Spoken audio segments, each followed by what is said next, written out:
பாதுகாக்க வந்த அந்த காவல்துறையின் மீது அரசாங்கத்தினுடைய கையாளா இருந்து அவங்க வந்துட்டு கொன்று கொழிச்சாங்க அப்படின்னு வந்துட்டு அபாண்டமா பழி சுமத்துறாரு. அங்க எங்களுக்கு ஒரு கணக்கு இருக்குது, அதை நாங்கள் தீர்த்துக்கிறோம் அப்படின்னு சொல்லிட்டு அவர் சொல்றாரு. கணக்குன்னா யாரோட தீர்த்துக்க போறாங்க? அவ்வளோ பெரிய க்ரௌடை எப்படி கூப்பிட்டீங்க? ஃபர்ஸ்ட் ஏன் இவ்வளோ தாமதமா வந்தீங்க?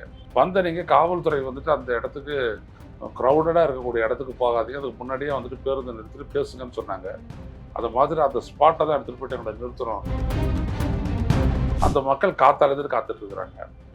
குடி தண்ணீர் இல்லை, உணவு இல்லை, களைப்பு. அவங்கள வெளியில விடாத நீங்கள் மனித சிகிச்சை போட்டு தடுத்துருக்கிறீங்க உங்கள் கட்சிக்காரங்க. இவ்வளவும் ஏன் நடந்துச்சு? ஒரு ப்ரீமியர் இன்வெஸ்டிகேட்டிங் ஏஜென்சி இந்தியாவில் சிபிஐ, அப்படிப்பட்டவங்க ஏன் இது வரைக்கும் குற்றப்பத்திரிக்கை தாக்கல் செய்யல? சிபிஐ அங்கே விசாரிக்குது, விசாரணை நடத்திக்கிட்டு இருக்குது, ப்ராசஸ் கோயிங் ஆன். அப்படின்னு கூடிய பட்சத்தில் நீங்கள் எப்படி அவங்கள சந்திக்கலாம்? நீங்கள் one of the prime accused or அந்த அந்த சம்பவம் நடந்தது உங்களால தான். அப்படியாப்பட்ட ஒரு நல்ல அப்படி இருக்கும்போது நீங்கள் எப்படிப்பட்ட அவங்களை சந்திக்கலாம்? எப்படி சந்திக்க அனுமதி கொடுக்குது காவல்துறை?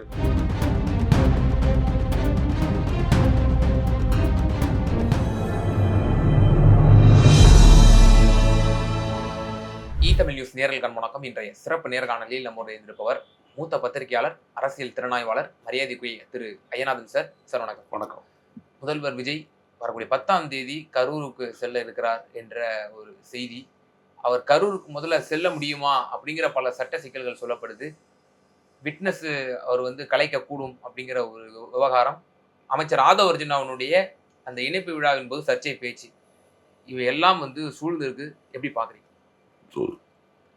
ஆதவ் அர்ஜுனா பேசுனது வந்துட்டு ரொம்ப பொறுப்பற்ற ஒரு பேச்சு. ஒரு அமைச்சராக அவர் இருக்கிறதுனால அவர் பேசின பேச்சு ஒரு பொறுப்பற்ற பேச்சு. முதல்ல அதை பற்றி பேசுனது பொறுப்பற்ற தன்மை.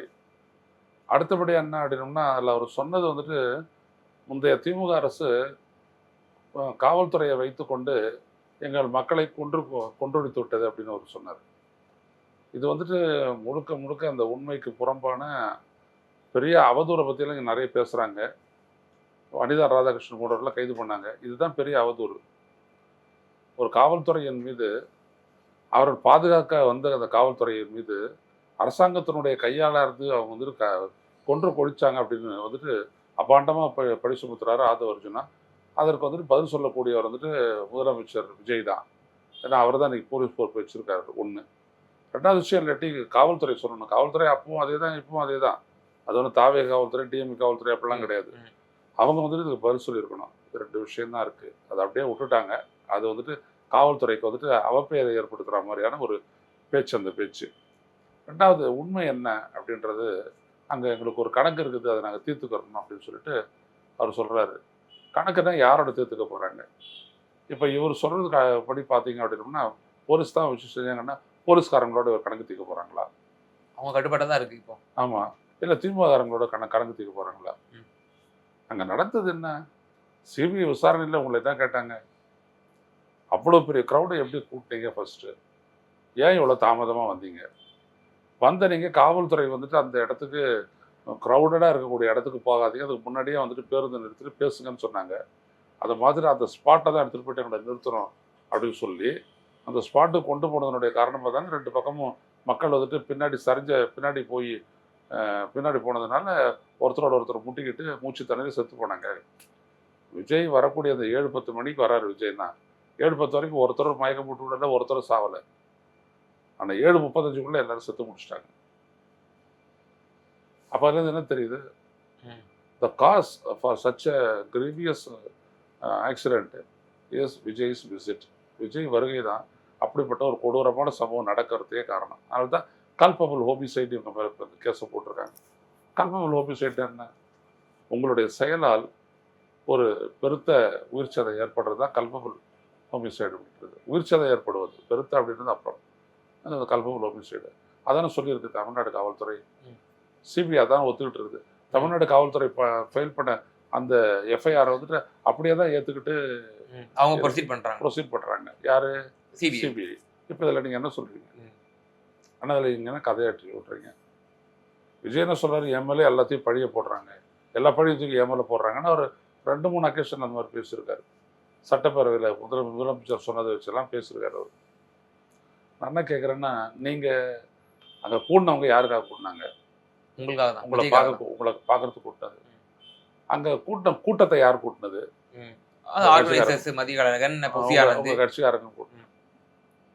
அந்த இடத்துல நீங்கள் எத்தனை மணிக்கு வர்றதா வந்துட்டு புசியானந்த் சொன்னார் 12 மணி. ஆதவர்ஜுன் நான் சொல்கிறார் 3 to 10 மணி. ஸோ 3 to 10 மணிக்கு எப்போ வேணாலும் வருவீங்க அப்படின்னு சொல்லிட்டு நீங்கள் வர்றீங்க. அந்த மக்கள் காத்தாலேருந்து காத்துட்டு இருக்கிறாங்க. குடி தண்ணீர் இல்லை, உணவு இல்லை, களைப்பு. அவங்கள வெளியில் விடாத நீங்கள் மனித சிகிச்சை போட்டு தடுத்துருக்கிறீங்க உங்கள் கட்சிக்காரங்க. இவ்வளவும் ஏன் நடந்துச்சு? ஏன் மக்களை கூட்டு வந்தீங்க? ஒரு ஒரு பொதுக்கூட்டத்தை கூட்டு வர மாதிரி எது கூட்டு வந்தீங்க? மாநாட்டு கூட்டு வர மாதிரி கூட்டு வந்தீங்க. ஸோ இப்போ இவ்வளோ கேள்விகள் வந்துட்டு இருக்குது விஜய்க்கு. எல்லாமே விஜய் தான் காரணம், விஜய் தான் காரணம்னு விஜய் கிட்ட போய் நிற்கும். ஆனால் சம்பவம் நடந்ததற்கு காரணமான அந்த பேருந்து எடுத்துகிட்டு போய்ட்டு அந்த இடத்துல சொருவினது, அவ்வளோ பெரிய க்ரௌண்டை சொருவினதுக்கு யார் காரணம்?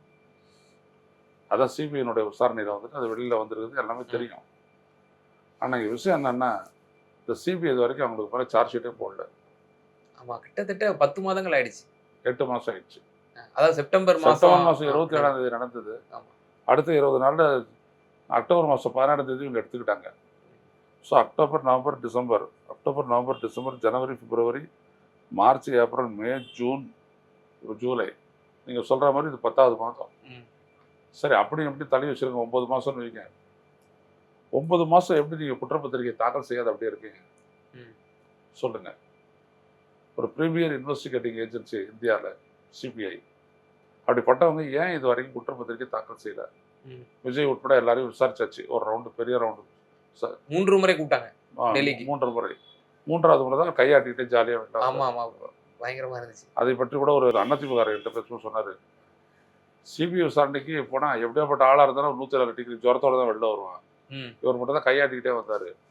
அப்போ அங்கே நடந்தது விசாரணை இல்லை, டீல் அப்படின்றது அன்றைக்கே தெரிஞ்சு போச்சு அப்படின்றாரு. அதை நம்மளும் பேசியிருக்கிறோம். ஆக விஜய் வந்துட்டு தன் மீது பழி போடுகிறார் என்று சொல்லக்கூடிய வார்த்தையும், ஆதவர்ஜுனா இதுக்கு காரணம் சம்படி எல்ஸ் அப்படின்னு சொல்றது வந்துட்டு மிக மிக தவறானது. இப்போ அவர் களத்துக்கு போறாருன்னா பாதிக்கப்பட்ட அந்த விக்டிமை வந்து அவர் சந்திக்க அந்த நேரிடும். கேள்வியை கேட்டீங்க. அது எப்படி சார்? அது ஆமா, டைரக்டா போய் ஆக்சுவலா விஜய் வந்துட்டு ஏற்கனவே அவங்கள விக்டிம் எல்லாம் சந்திச்சு பேசி எழுதிட்டாரு. ஒரு ரூம், மகாபலிபுரத்தை கூட்டு வந்து தனி அறையில தனி அறையில ஒரு குடும்பத்தையும் தங்க வச்சு அவங்களுடைய போயிட்டு முட்டி போட்டுக்கிட்டு அவங்களுடைய கையை காலை பிடிச்சிக்கிட்டு அழுதாரு, கதறினாரு, மன்னிப்பு கேட்டாரு, வருதுனான்னு சொன்னாரு. அப்படிலாம் சொல்லிட்டு உள்ள இருந்தவங்களும் வந்து சொன்னாங்க, தாவேகாரன் அதான் பரப்புனா அதை தாண்டி வேறு எதுவும் இல்லை, முடிஞ்சு போச்சு. அப்புறம் ஏன் இப்போ போன மறுபடியும்? ஒரு கேள்வி. 2வது விஷயம், இப்போ சிபிஐ அங்கே விசாரணை நடத்திக்கிட்டு இருக்குது. இந்த ப்ராசஸ் இஸ் கோயிங் ஆன். அப்படி இருக்கக்கூடிய பட்சத்தில் நீங்கள் எப்படி அவங்கள சந்திக்கலாம்? நீங்கள் one of the prime accused or அந்த அந்த சம்பவம் நடந்தது உங்களால தான். அப்படியாப்பட்ட ஒரு நிலை. அப்படி இருக்கும்போது நீங்கள் எப்படி போய்ட்டு அவங்கள சந்திக்கலாம்? எப்படி சந்திக்க அனுமதி கொடுக்குது காவல்துறை? அது ஒரு கேள்வி. ஸோ இப்போ இவ்வளோ சிக்கல்கள் இருக்கு. இதுல என்ன நோக்கமா இருக்கும்? இப்போ கரூருக்கு போறாரு, எம்ஆர் விஜயபாஸ்கர் கட்சியில வந்து இணைஞ்சிருக்கிறாரு.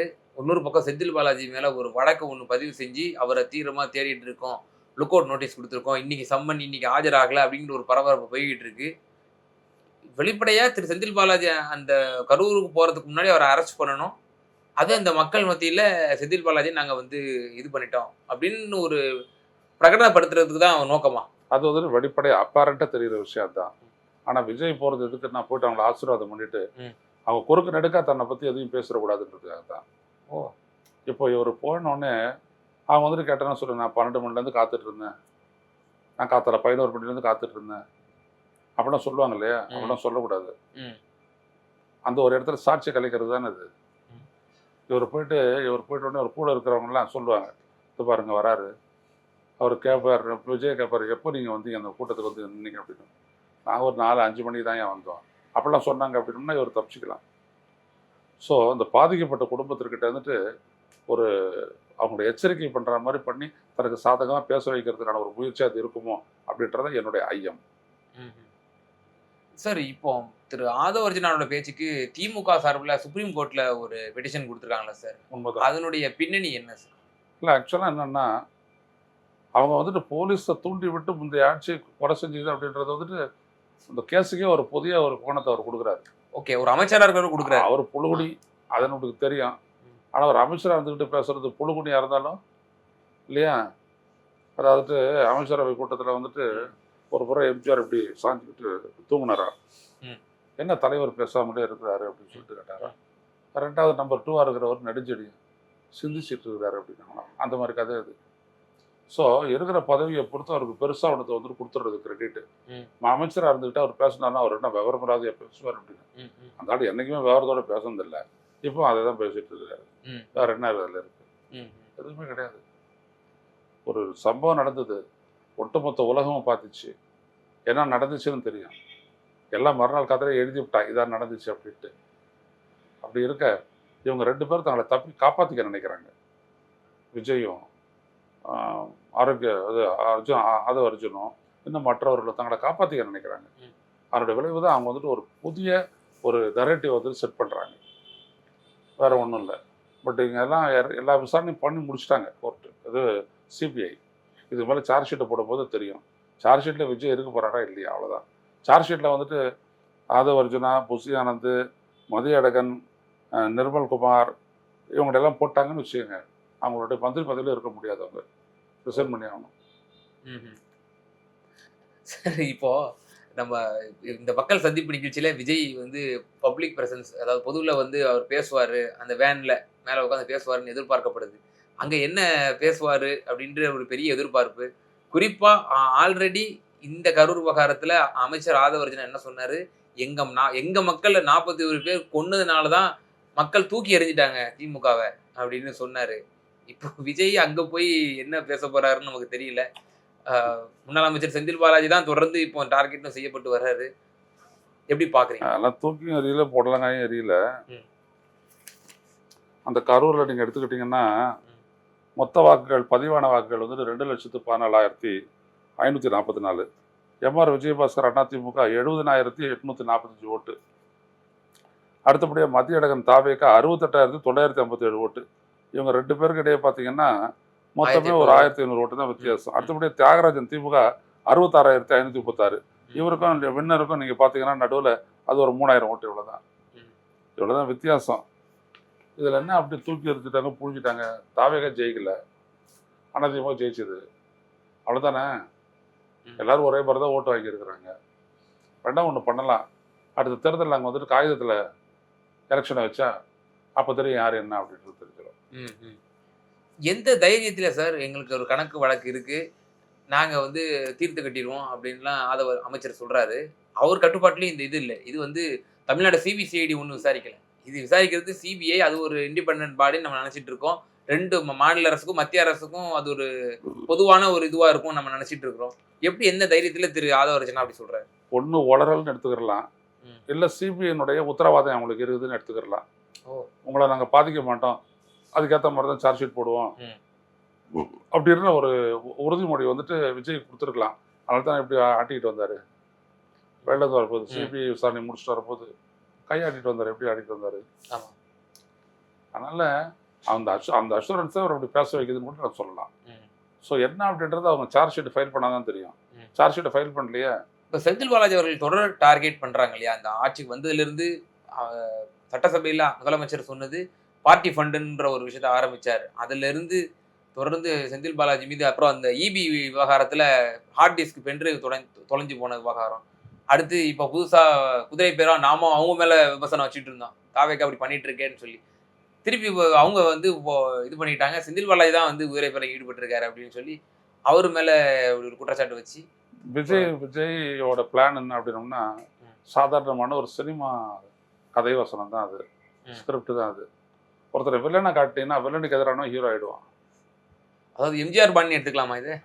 இல்லை, அது தொன்று சினிமா கதையில் இப்படி தானே வரும். புரியுதுங்களா? நம்பியார் சாதாரணமாக மூஞ்சி வச்சுக்கிட்ட வராரு, ஒரு மாதிரி எடுத்து என்ன சொன்னாய் அப்படி அப்படியே அவர் பேசுவார். வீட்டில் நார்மலாக தான் இருப்பாரு.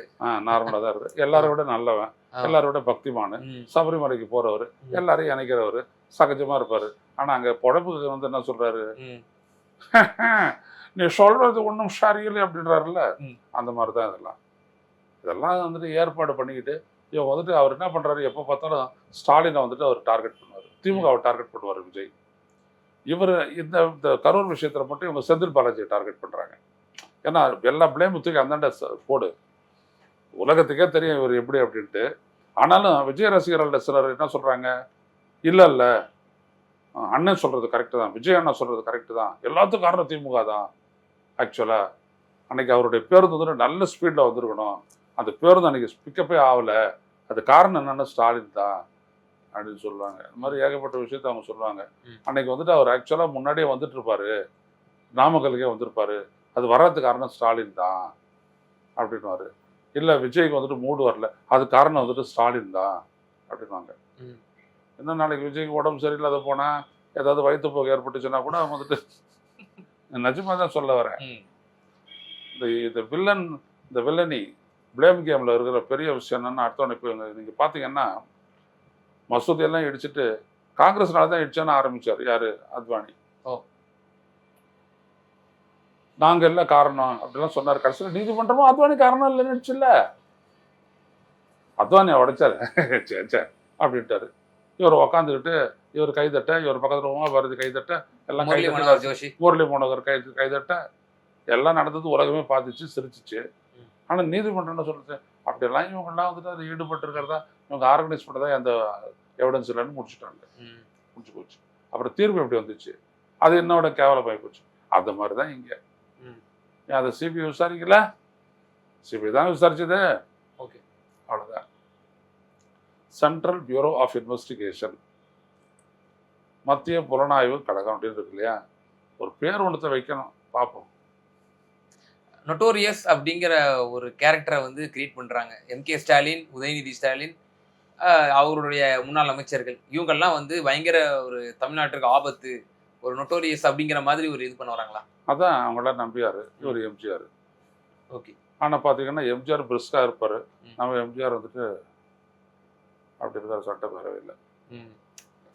ஒரு விஷயம் என்னன்னா, அதான் நான் அடிக்கடி சொல்றேன், இப்போ நான் விஜய்கிட்ட சொல்றேன், தமிழ்நாட்டினுடைய அந்த சின்னம் இருக்கு இல்லையா, அதில் பார்த்தீங்க அப்படின்னா வாய்மையே வெல்லும்னு போட்டிருக்கோம், தமிழ்நாடு அரசு. அதனால தான் வாய்மையே வெல்லும். நீ எதையும் பண்ணி ஏமாற்றி நான் எழுதிட்டு போக முடியாது நீங்கள், அது புரியுதுங்களா?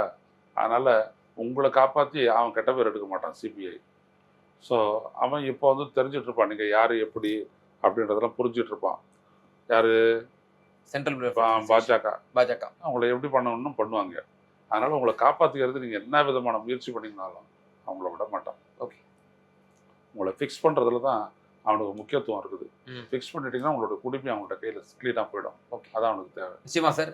பல்வேறு விவகாரங்களில் எங்கள் நேயர்களுக்கு ரொம்ப தெளிவாக உங்களோட கருத்துக்களை பகிர்ந்தீங்க. ரொம்ப நன்றி.